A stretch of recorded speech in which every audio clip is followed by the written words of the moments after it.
శ్రీమాత్రే నమ. జయ గురు దత్తాత్రేయ నమ.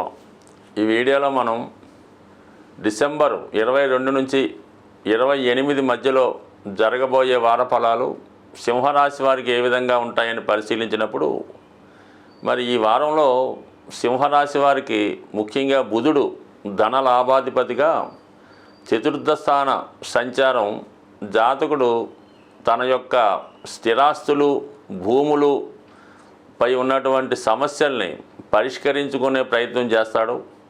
అలాగే తన వ్యాపార వ్యవహారాల్లో రావాల్సినటువంటి ఆదాయ వ్యయాలు సరిచూసుకొని తనకు రావాల్సినటువంటి ధనాన్ని తీసుకోవడం జరిగే అవకాశం ఉంది. కొన్ని సందర్భాల్లో జాతకుడు మళ్ళా తన భూమి మీద కానీ, ఇంటిపైన కానీ, స్థిరాస్తులపైన కానీ, వ్యాపారం పైన కానీ తిరిగి ఇన్వెస్ట్మెంట్ చేసి వాటి యొక్క అభివృద్ధికి కారణమయ్యే అవకాశం ఉంది. ఏదైనా తన సంస్థల్లో ఉన్నటువంటి ఆర్థిక లావాదేవీలు, వ్యవహారాలన్నీ కూడా సరిదిద్ది చక్కదిద్ది ఒక మార్గంలో పెట్టే ప్రయత్నం ఈ వారం జరిగే అవకాశం ఉంది.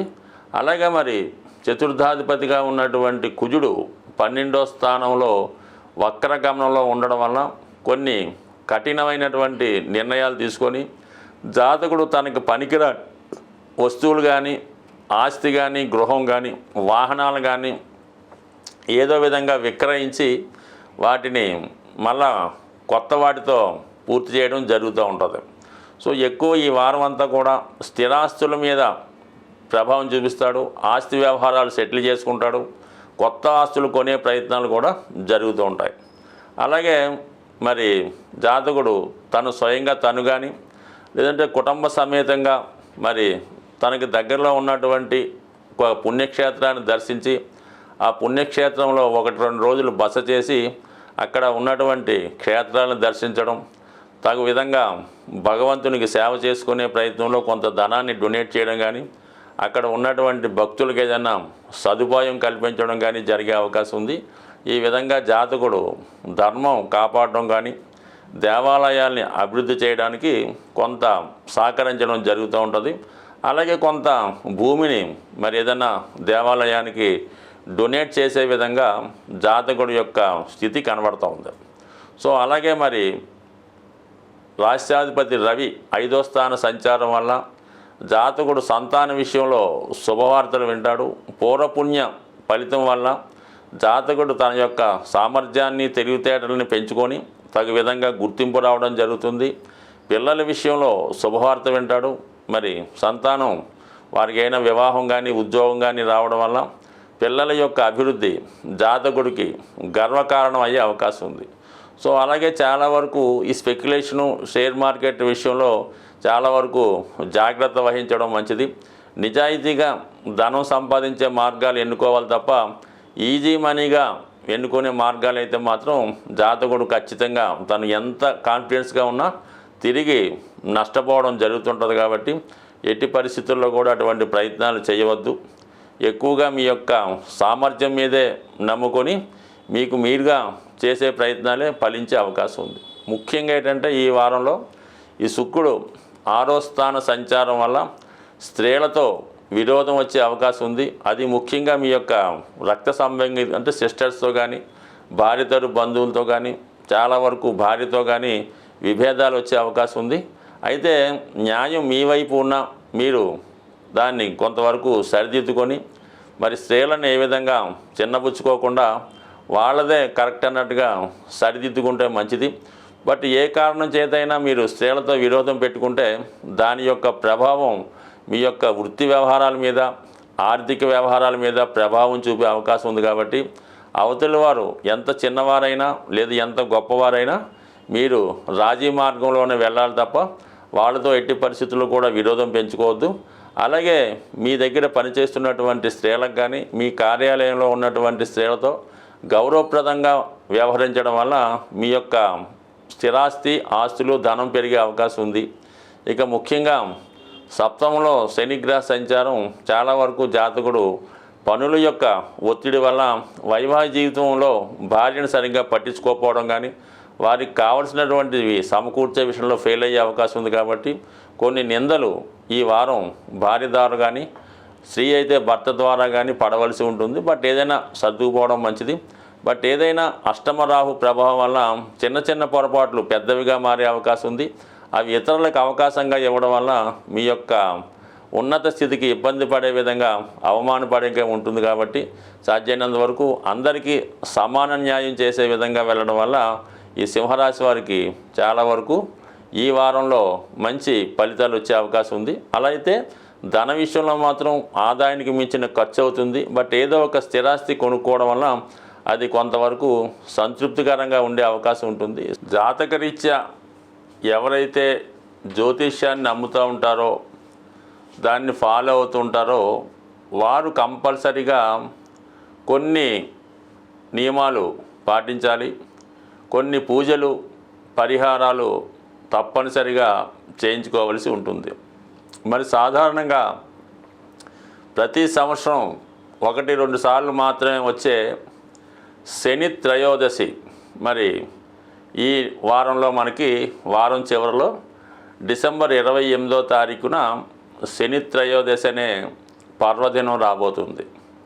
మరి ఆ రోజు అంటే కేవలం శని భగవానుండి ఏలినాటి శని అష్టమ శని ఉన్నవారే కాకుండా మిగతా వారు కూడా ఎలా ఉంటుందంటే చాలా వరకు ఎవరో ఒకరికి శని మహాదశ, శని అంతర్దశ, విదశ, లేదంటే ఇంకొక విధంగా మరి శని గోచారీత్యా అనుకూలంగా లేకపోవడం, ఇవన్నీ ఏదో రంగా జరుగుతుంటాయి. అలాగే శాశ్వతంగా ఎక్కువ రోజులు పడే ఇబ్బందులకు కూడా శని కారణం అవుతూ ఉంటాడు. అంటే ఒక వ్యాధి మీకు వచ్చి చాలా కాలంగా పట్టి పీడిస్తున్నా, లేదంటే ఒక రుణం ఒకరి దగ్గర మీరు అప్పు తీసుకుంటే అది ఎంత కష్టపడినా దాన్ని తీర్చలేకపోతుంటారు. అంటే దీర్ఘకాలికంగా ఉన్నటువంటి రుణాల నుంచి బయటపడాలన్నా, అలాగే ఒక వ్యసనం చాలా వరకు మనిషిని పట్టి పీడిస్తూ ఉంటుంది.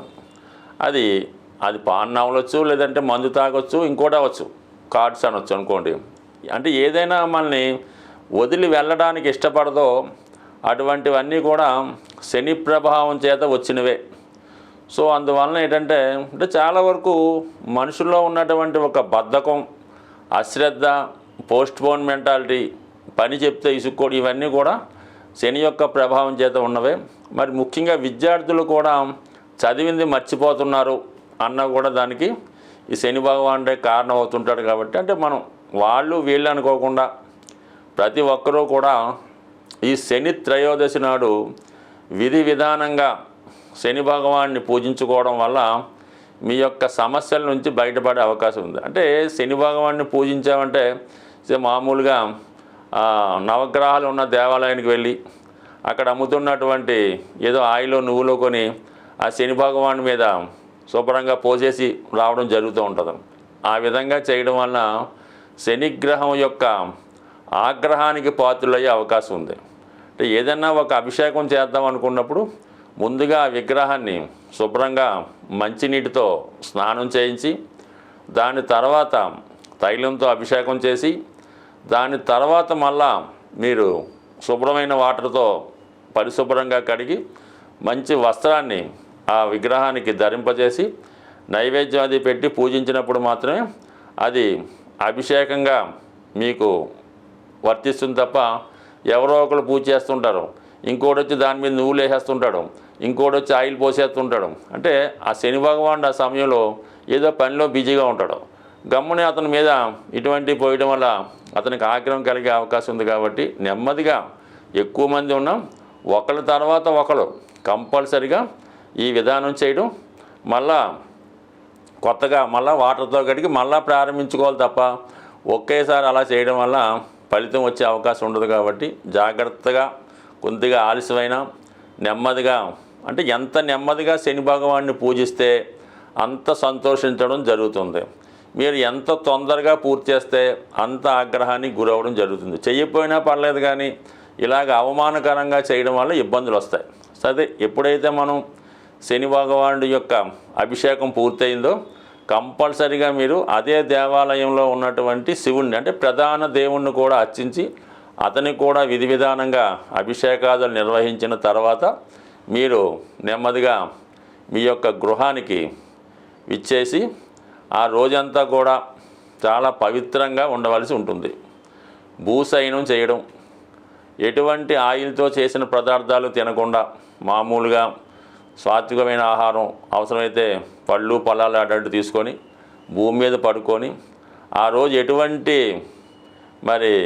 అదే రాత్రిపూట కూడా కిందే పడుకొని అన్ని సుఖాలకి దూరంగా ఉండి మళ్ళా ఆ మన్నాడు ఉదయం లెగిసి శుభ్రంగా స్నానం చేసి సూర్యభగవానుని ఆదివారం సాధారణంగా అవుతుంది కాబట్టి ఆ రోజు సూర్యభగవాన్ని కూడా చక్కగా సూర్య నమస్కారం చేసుకొని ఆదివారం కూడా మీరు 100% ఈ నియమంగా ఉంటూ ఎటువంటి మాంసం మద్యం ఇలాంటి దూరంగా ఉంటూ చేయడం వల్ల మీరు చేసి చూడండి. మీ జీవితంలో అద్భుతం అన్నది 100% అతి తొందరగా ఫలితాన్ని ఇచ్చేవాడు శని భగవానుడే. అయితే మీరు చేసుకునే దాన్ని బట్టి తన ఫలితం ఇవ్వడం జరుగుతుంటుంది. అందరూ ఆలస్యం అంటుంటారు. మరి ఆలస్యం ఎందుకు కారణం అవుతుందంటే మనం సరిగ్గా పాటించకపోవడం వల్ల. అంటే ఒక విద్యార్థి 10th క్లాస్ 10 సార్లు ఫెయిల్ అవ్వచ్చు, కట్టొచ్చు, పాస్ అవుతుంటాడు. అది ఆలస్యానికి కారణం అవుతుంటుంది. ఒకడు ఒకేసారి ఎట్ ఏ టైం పాస్ అయిపోతుంటాడు. రెండుటికి శని భగవానుడే కారణం అవుతుంటాడు. కాబట్టి అందువలన శని భగవాన్ని నిందించకుండా మీరు ఫేవర్గా మీరు అభిమానిస్తే శని కూడా మీకు తొందరగా అభిమానించి మంచి ఫలితం ఇవ్వడం జరుగుతుంది. మరి ఇంకా ఇటువంటి ఫలితం చేసుకుంటూ ఒక సప్తముఖి రుద్రాక్ష ధరించడం కానీ, అలాగే బ్లూ సఫేడ్ అనే ఉంగరాన్ని వెండిలో చేయించి రైట్ హ్యాండ్ మధ్య వేలికి పెట్టుకోవడం వల్ల కానీ ఇవన్నీ కూడా జాతకుడికి శని యొక్క ఆశీస్సులు లభించే అవకాశం ఉంది. స్వస్తి.